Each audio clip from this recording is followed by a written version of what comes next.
Ok, vamos a ver ahora el tema de arrancadores directos y a tensión reducida. Pero antes de arrancar ya con el tema, necesito primero explicarles un par de cositas. Primero, lo que es el concepto de par o torque, porque nosotros necesitamos dominar muy bien estas gráficas, o sea, así como ustedes yo las pongo no van a entenderme nada.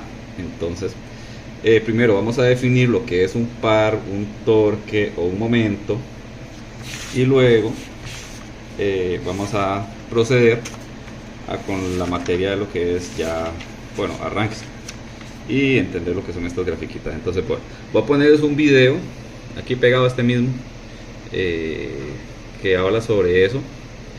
No les pongo el enlace por aparte porque yo sé que a algunos les da pereza y no entran, entonces lo pego aquí directamente. Porque yo, bueno, voy a hablar mucho de lo que es par, torque, momento. Algunos lo investigarán, otros no lo harán. Entonces, para que quede claro de una vez por todas, yo se los voy a pegar aquí para que ustedes lo vean, lo entiendan y vean de qué se trata. Entonces, pasemos a ver el video. Es un físico, es un concepto físico que se aplica a la vida diaria y con mucho más con motores. Entonces, vamos a pasar el video y luego regresamos acá. Hola, tengo un trozo de madera, tiene un tornillo y una tuerca. Deseo aflojar la tuerca. Esto está muy duro. ¿Será que? No. Para eso hay herramientas. Voy a usar una llave para aflojar tuercas. Voy a ajustarla al tamaño de ella.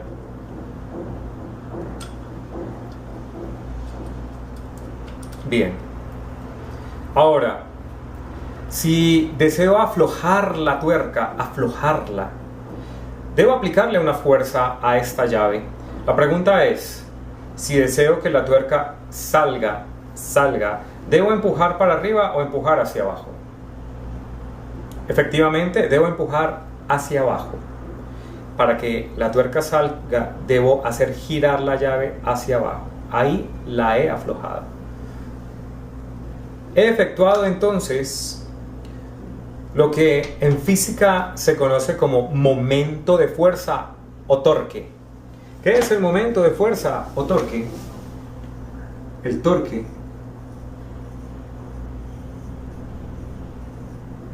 se simboliza con la letra del alfabeto griego tau. Y este torque no es más que el giro que se produce alrededor de un eje. Si tengo una viga y alrededor de este eje O se aplica una fuerza F, y este es el radio de acción de esa fuerza. Entonces,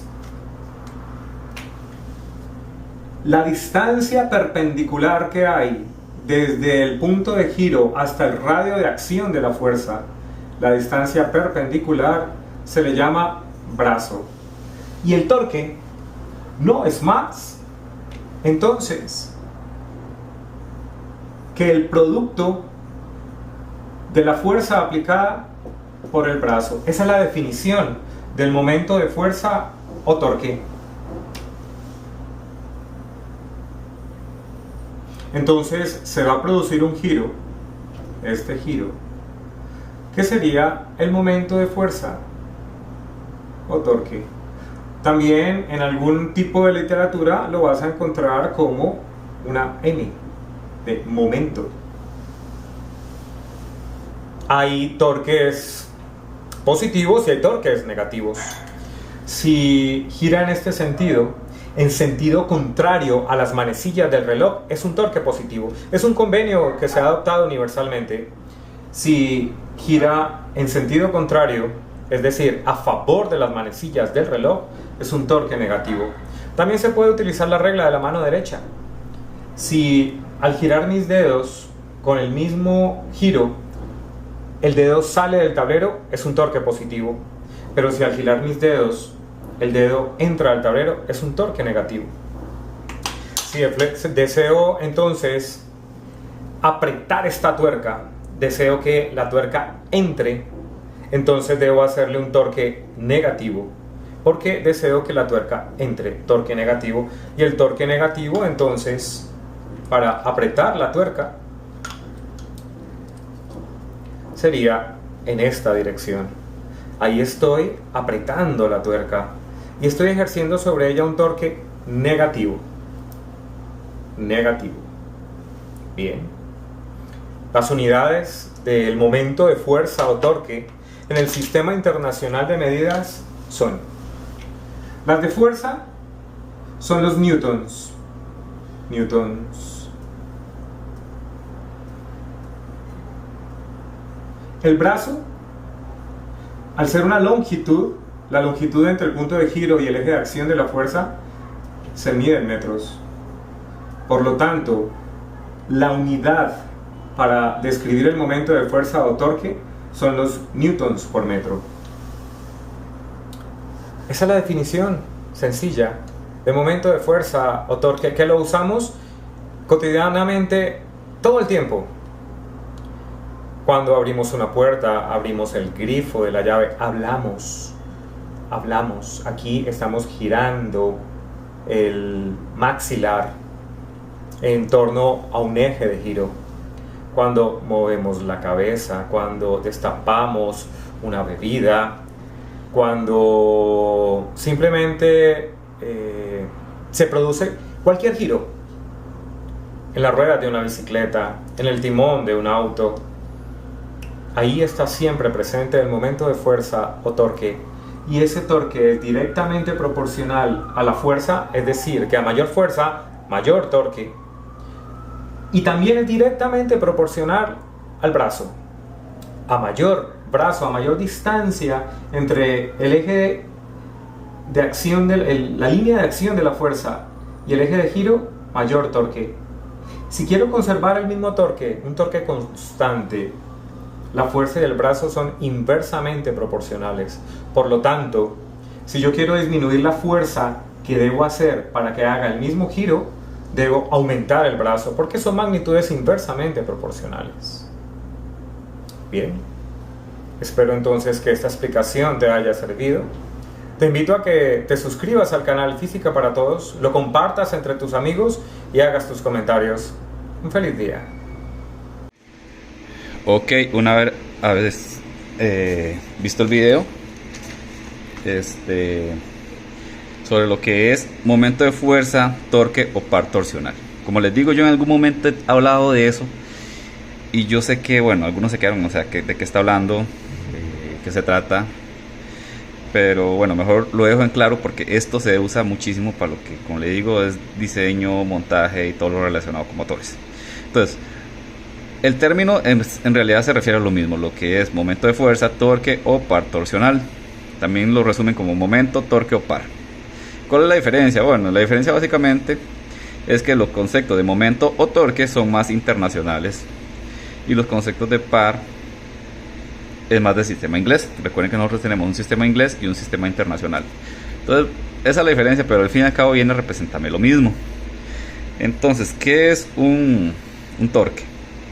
Es básicamente la fuerza que va a experimentar un eje para, o no necesariamente producir un movimiento, porque capaz que la fuerza no es lo suficientemente grande para generarme movimiento, pero que va a producir como una torsión en ese eje, o sea que yo lo agarro y lo hago como así, ¿verdad? Como que lo retuerzo. Por lo menos en este ejemplo que yo tengo un tornillo, al cual necesito qué sé yo, ajustarle o poner una tuerca. Entonces agarramos una llave a una distancia. No sé si ustedes han notado que entre más larga la llave va a ser más fácil, tienen que hacer menos fuerza. Es por este mismo concepto. Entonces ustedes agarran una llave grande, si el tornillo es muy duro, está muy duro, y van a aplicar una fuerza. Entonces la distancia o el brazo de palanca, ya nosotros sabemos que me va a dar un torque más grande. O sea, entre más grande este brazo de palanca o entre más larga la llave, como quien dice, para mí voy a tener que hacer menos fuerza. Por eso es que estoy generando un torque más grande. Y obviamente va a depender de la fuerza que ustedes hagan, porque de ahí no es lo mismo un niño que intente sacar un tornillo que está súper pegado y duro a una persona adulta que es mucho más fuerte. Entonces vean cómo se relacionan los conceptos. Entonces bueno, recordemos, la fuerza tiene unidades de Newton y las distancias tienen unidades, distancia entre el eje de rotación y la fuerza aplicada tienen unidades de metro. Entonces por eso es que los torques tienen unidades de Newton metro. Por si la ven ahí, de repente en estas gráficas que yo pongo, un Newton metro, ya ustedes van a saber que se refiere a un torque. Ok, entonces espero que haya quedado claro eso, porque ya ahora sí vamos a tratar de entender estas grafiquitas que son un poquito complicadas. Por eso es que de ahí estoy haciendo tanta introducción. Ok, estas son las gráficas de lo que es par motor y par resistente. Para efectos prácticos, nosotros el concepto de par lo vamos a tomar como una fuerza, como que dice la fuerza que tiene el motor o la fuerza que va a necesitar la carga para moverse.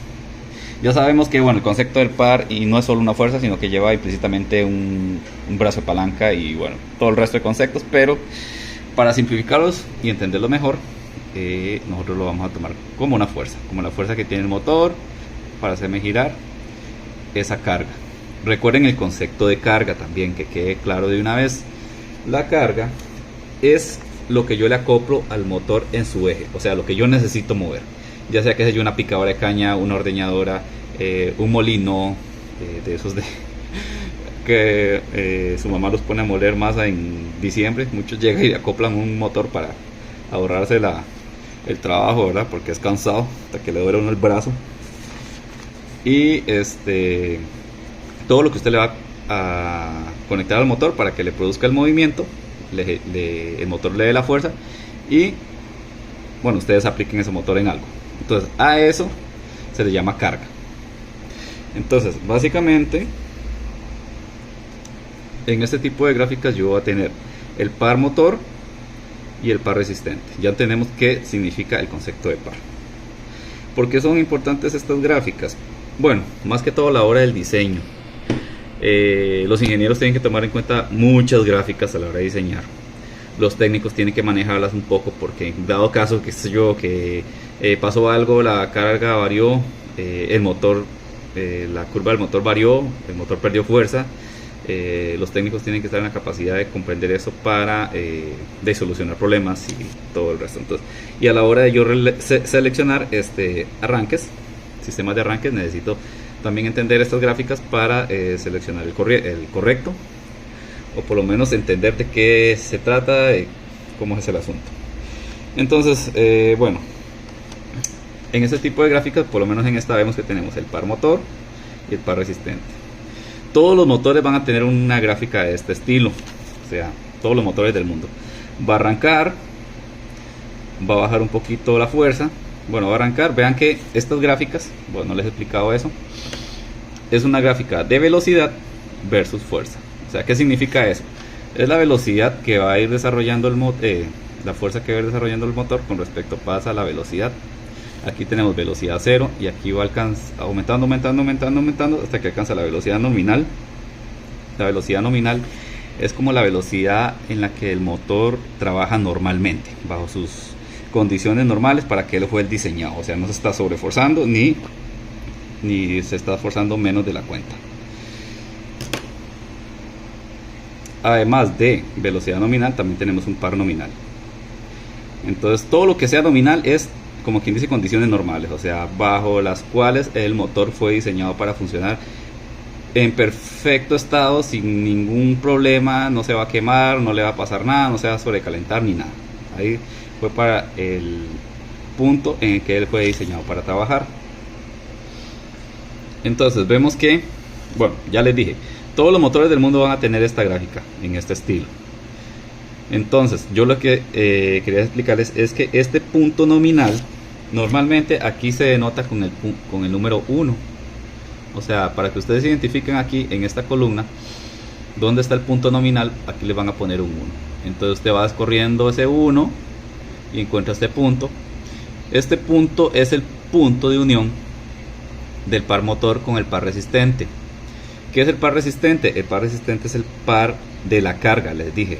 O sea, el par, la fuerza que va a requerir la carga, ya sea el molino, ya sea la picadora de caña, ya sea la ordeñadora, ya sea, bueno, en lo que ustedes estén aplicando ese motor, es la fuerza que requiere esa carga para poderse mover. Entonces, se dice que el punto de intersección entre la gráfica del par resistente y el del par motor, ese va a ser mi par nominal y mi velocidad nominal. Recuerden que bueno, estas gráficas están hechas más que todo para motores asíncronos, por eso aquí a mí me ponen la velocidad de sincronismo. Recuerden que los motores asíncronos siempre andan un poquito menos de la velocidad de sincronismo. Recuerden que la velocidad de sincronismo es la velocidad del campo magnético dentro del motor. El motor asíncrono va a girar un poquito menos, y la diferencia entre esto y esto, el porcentaje, se le llama deslizamiento. Entonces bueno, espero que esta gráfica quede clara, porque la vamos a seguir utilizando para lo que son arranques. Bueno, aquí les hablan de lo que es el deslizamiento. Bueno, una cosita, aquí dice que el par resistente aumenta a medida que aumenta la velocidad. O sea, si ustedes se fijan aquí, el par resistente empieza acá, baja un poquito y empieza a aumentar y aumentar, aumentar, aumentar, y sigue aumentando. Pero no necesariamente. Bueno, ahorita más adelante voy a adelantárselos de una vez. Vamos a ver que las cargas tienen diferentes tipos, o sea, diferentes comportamientos. Existen diferentes tipos de cargas o par resistentes. Pueden ser constantes cuando son una línea recta. Carga exponencial es algo así, o sea, esta se parece mucho a una exponencial. De hecho, se puede decir que es exponencial. Esta es cuadrática, vean que tiene forma cuadrática. Igual pueden tener muchísimas formas, o sea, las cargas en este mundo pueden variar muchísimo. Lo que no puede variar es la gráfica del motor. Ya les dije, los motores siempre tienen esta forma. Ok, entonces sepan eso y entiéndanlo muy bien. Entonces esto que dice acá siempre se va a cumplir, ¿verdad? Porque estamos diciendo que la gráfica del motor siempre se respeta, digamos, siempre va a tener esta forma. Entonces vean que a partir de que el motor alcanza su par máximo, porque vean que esta gráfica del motor empieza con un par de arranque, alcanza un par mínimo, luego alcanza un par máximo, y ahí empieza a decaer con respecto al aumento de velocidad. O sea, ya una vez alcanza el par máximo, ahí empieza a decaer. Recuerden que entre más velocidad, ahorita más adelante vamos a ver que entre más velocidad, menos torque o menos fuerza. Entonces por eso es que eso sucede. Eso es lo que se refiere a esta parte de acá. Y bueno, esta parte de abajo habla sobre la zona estable, esta zona en verde que está aquí. Eso ahorita lo vamos a ver más en detalle, porque ya es como más de diseño. Ahora, nosotros, como lo que vamos a ver son métodos de arranque,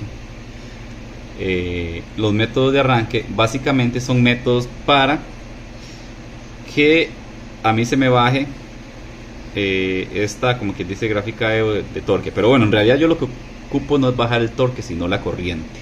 Por lo menos en esta gráfica que tengo aquí abajo, ven que es la misma que teníamos arriba, pero ya tomo en cuenta la corriente. Si ustedes se fijan, a la hora de que el motor arranca, o sea en velocidad cero, porque recuerden que aquí el arranque y sigue aumentando la velocidad hasta alcanzar la velocidad nominal. En el momento de cero velocidad del motor, o sea cuando él está totalmente estático, sin movimiento, se da una corriente súper alta. Eso es justamente lo que yo necesito evitar.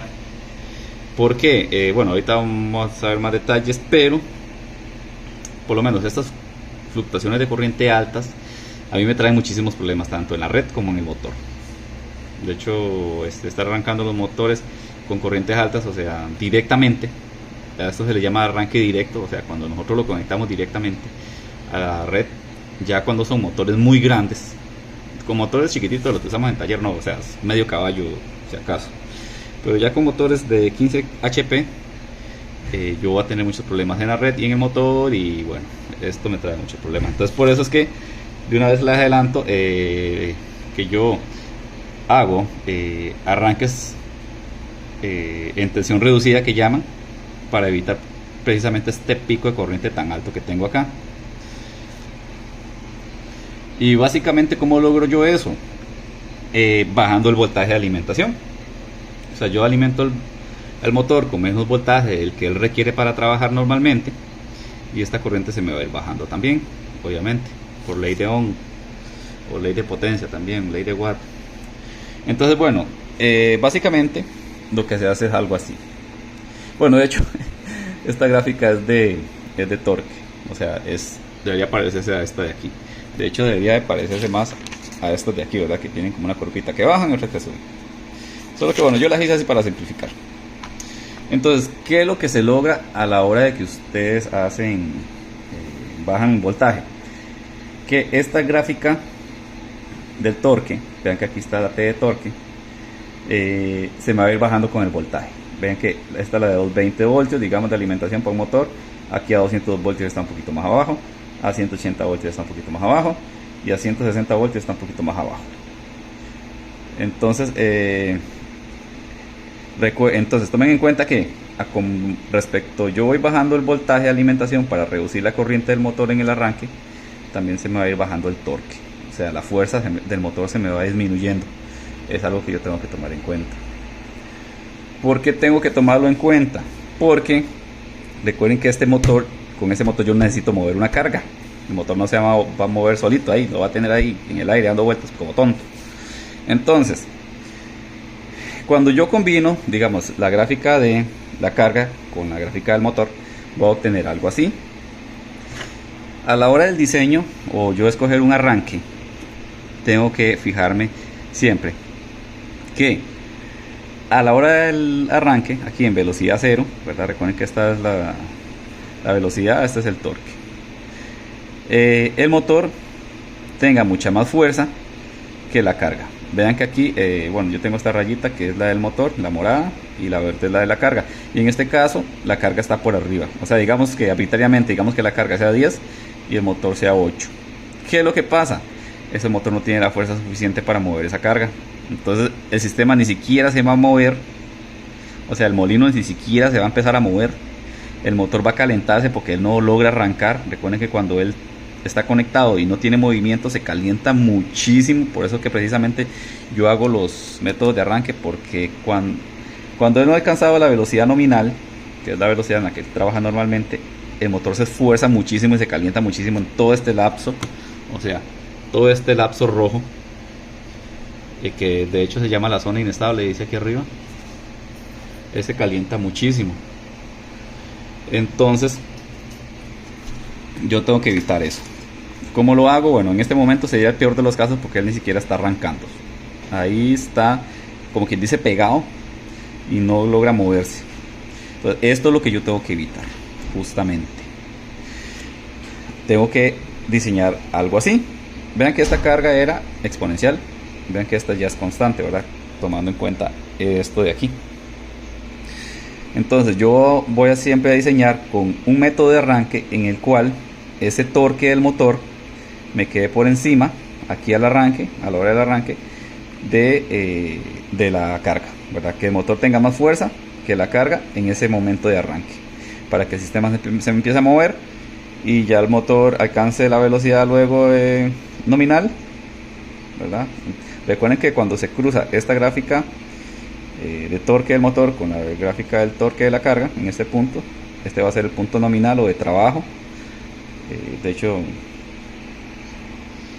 aquí lo apunté. Ese es el punto de estabilidad, punto de operación o corriente y velocidad nominal. O sea, este es el punto en que el motor va a estar trabajando normalmente. Por eso es que los ingenieros tienen que seleccionar un motor para que en este punto él trabaje en sus condiciones nominales. Y obviamente, si yo aplico un método de arranque, que ese motor tenga más fuerza a la hora de arrancar que la carga. Son las condiciones que tienen que cumplirse con respecto a esta gráfica. Entonces vean que estas gráficas son muy importantes. Todos los métodos de arranque las van a traer. Por eso yo necesito que ustedes las entiendan. Ahora sí, volviendo a este gráfico, ya podemos entender qué es esta zona inestable, que es esta que está como en rosado, y esta zona estable. ¿Qué significa eso? Que a la hora de diseñar, el motor que se va a seleccionar, o el método que se va a seleccionar, el cruce entre estas dos gráficas que dijimos, tiene que darse después del par máximo, de aquí hacia acá. ven, que es toda la zona en verde, la zona estable. O sea, se puede haberse cruzado aquí, puede haberse cruzado aquí, puede haberse cruzado aquí, puede haberse cruzado aquí o aquí, o sea, cualquier esta zona es válida para yo seleccionar ese motor o seleccionar ese arranque. Si se me cruza, digamos que se me sube aquí y pasa por aquí, no me conviene, o sea, no me conviene aplicar ese método de arranque o ese motor, porque se me está cruzando el nominal, se me está cruzando en la zona inestable y ese motor me va a estar dando muchos problemas. Ese motor nunca me va a alcanzar la velocidad máxima, o sea, él siempre va a estar por debajo. Digamos que si es un motor de 1800 revoluciones por minuto, él va a estar trabajando siempre a 1500 y él no fue diseñado para eso, por lo que se va a empezar a calentar, las bobinas se calientan, se daña el aislamiento, el motor se quema. Entonces, para que lo tomen en cuenta, por eso es importante que entiendan esto de la zona inestable y la zona inestable y estable, ¿verdad? Que está en rojo y está en rosa. Y nada más recordar que la zona estable empieza a partir del par máximo en adelante. Y ahora sí, habiendo entendido todo lo relacionado con estas gráficas, vamos a pasar a ver ahora lo que son los arranques directos. Ahora sí, tanta cosa, ¿verdad? Qué complicado, pero bueno, yo prefiero hacerlo así a que les queden dudas, porque en lo que es método de arranque, esas gráficas, como les digo, se usan demasiadísimo. Introducción al arrancador. Dicen, los arrancadores directos son dispositivos encargados de regular la corriente eléctrica. Ok, aquí no viene definido, pero ¿qué es un arranque directo? Un arranque directo es que yo agarro el motor y lo conecto directamente a la fuente, o sea, así directamente, ya sea por un breaker, ya sea por un contactor. O sea, básicamente lo que hemos estado haciendo hasta ahora. No nos preocupamos por el motor a la hora de que él arranca, simplemente lo conectamos y él arranca. Y bueno, en el taller no tenemos problema porque, como les digo, son motores chiquititos de máximo medio caballo. Pero ya cuando ustedes están trabajando con motores muy grandes, arrancar un motor directamente es de hecho peligroso y no es conveniente. Aquí se habla de motores superiores a 15 HP. Ya cuando están por arriba de 15 HP no es recomendable hacer arranques directos. Ya hay que hacer arranques a tensión reducida, que es lo que se estaba explicando con estas grafiquitas de aquí, que yo voy bajando la tensión o el voltaje y voy perdiendo cada vez más velocidad, ¿verdad? Eso es lo que les estaba tratando de explicar. Pero ¿por qué se baja el voltaje? Por esto, para no arrancar el motor directamente, porque no es conveniente para motores grandes. Entonces, bueno,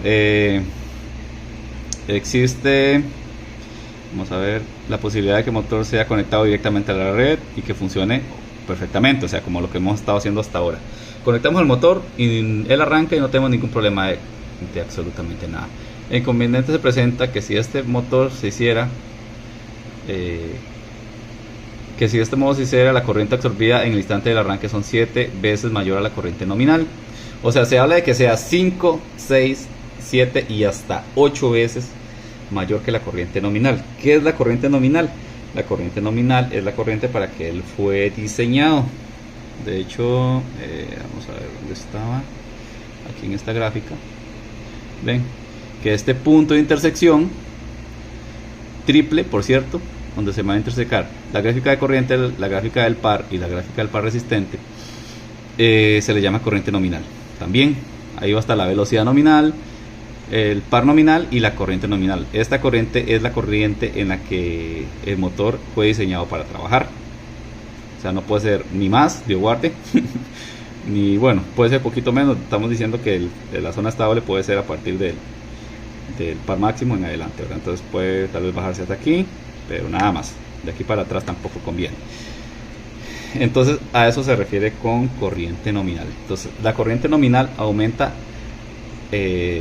como les digo, 5, 6, aquí dice 7 veces, 5, 6, 7 o hasta 8 veces, depende del motor. No todos los motores son iguales, sabemos, ¿verdad? Algunos tendrán más, algunos tendrán menos. Y ustedes me dirán, profe, pero ¿cuál es el problema de conectar un motor directamente a la red y arrancarlo? O sea, no sé, no le veo problema. Es que nosotros hasta ahora hemos usado motorcitos chiquititos, pero es que a nivel de industria hay motores exageradamente enormes. Por lo menos, bueno, lo más grande que yo he escuchado aquí en Costa Rica es en Holcim Cartago, que tienen un motor de 200 HP. Imagínense, o sea, ahí en el taller trabajamos con motores de medio. Imaginen el tamaño de ese motor y la corriente que consume nominalmente. Ahora cuando arranca, de hecho dicen que cuando hacen ese arranque ese motor tienen que avisarle así como a todo el pueblo que apaguen todo para que no se les vaya a quemar las computadoras ni nada, porque es que es exagerado.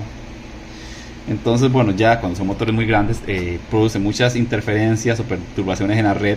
El motor por sí solo se va a calentar muchísimo si lo arrancan a plena tensión, porque él consume tantísima corriente, que recuerden que la corriente produce calentamiento, el calentamiento me daña aislantes y eso hace que el motor se queme. Entonces, por eso es que no conviene. Y además, yo entiendo que el ICE a las empresas les conecta como un sistema de monitoreo de que si ven que se están generando muchos picos de corriente, o sea, que esos picos se refiere a esto de aquí, esas partes altas de corriente, ellos cobran multas también. Entonces a las empresas tampoco les conviene estar haciendo arranques de esa manera. La red se ve afectada, los equipos se ven afectados y bueno, el punto es que no conviene para nada hacerlo. Este es un documento de arranques directos, pero habla también de lo que es arranque de tensión reducida.